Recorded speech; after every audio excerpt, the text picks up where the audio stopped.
क्रोध और असहिष्णुता समझदारी के शत्रु। क्रोध और असहिष्णुता ये दो ऐसे शत्रु हैं जो अच्छी समझ और सौहार्द के बीच दीवार खड़ी कर देते हैं। हम सभी कभी ना कभी इस बात का सामना करते हैं।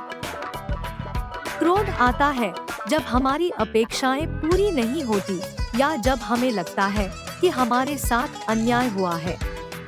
असहिष्णुता तब जन्म लेती है जब हम दूसरों के विचारों या व्यवहारों को स्वीकार नहीं कर पाते।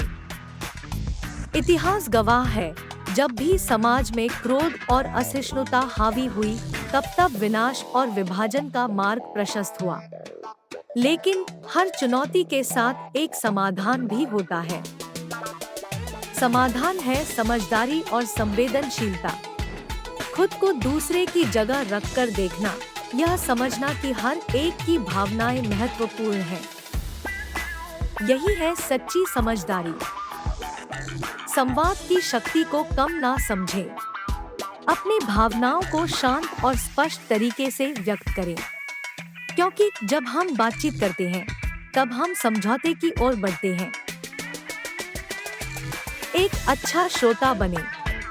जब कोई बोल रहा हो तो पूरा ध्यान दें। अक्सर हम सुनते नहीं बल्कि जवाब देने की तैयारी में रहते हैं। आत्मनिरीक्षण भी जरूरी है। हमें यह समझने की जरूरत है कि क्रोध और असहिष्णुता के पीछे का कारण क्या है।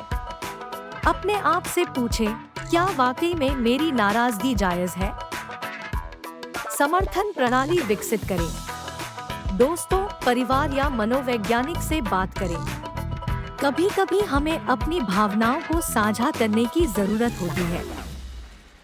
शारीरिक गतिविधियां भी क्रोध और असहिष्णुता को कम करने में मददगार हो सकती है। योग, ध्यान या फिर सिर्फ एक लंबी सैर, ये सब मन को शांत कर सकते हैं। सकारात्मकता पर ध्यान। क्रोध और असहिष्णुता समझदारी के दुश्मन। क्रोध और असहिष्णुता दो ऐसे शत्रु हैं जो अच्छी समझ को बाधित करते हैं। यह विचार हमें बताता है कि समझ और सहानुभूति कैसे महत्वपूर्ण है। हम सभी कभी न कभी क्रोधित होते हैं,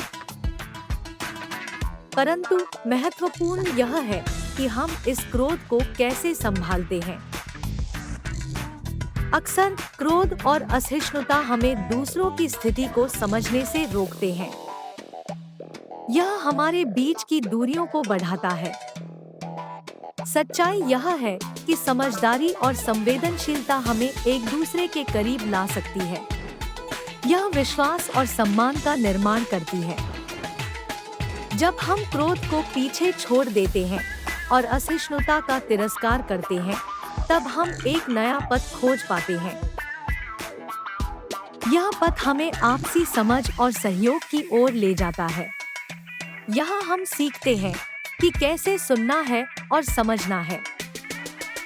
सहयोग और समझ का मार्ग हमें बताता है कि हमारी विविधताएं हमें अलग नहीं करती बल्कि हमें जोड़ती है। जब हम दूसरों के प्रति धैर्य और सहिष्णुता दिखाते हैं, तो हम खुद को और दूसरों को समझने की दिशा में एक कदम आगे बढ़ाते हैं। यह कदम हमें उस बिंदु पर ले जाता है जहां हम सच्चे में एक दूसरे के मूल्यों और विचारों की सराहना कर सकते हैं। इस प्रक्रिया में हम खुद को भी बेहतर समझ पाते हैं। हम अपने क्रोध और असहिष्णुता के कारणों को पहचानते हैं,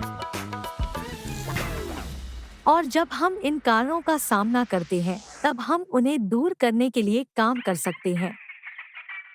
इससे हमारी आत्मसमझ बढ़ती है और हम अधिक सहिष्णु और समझदार बनते हैं। अंत में यह समझ और सहिष्णुता है जो हमें एक दूसरे के साथ शांति और हार्मोनी में जीने में मदद करती है। तो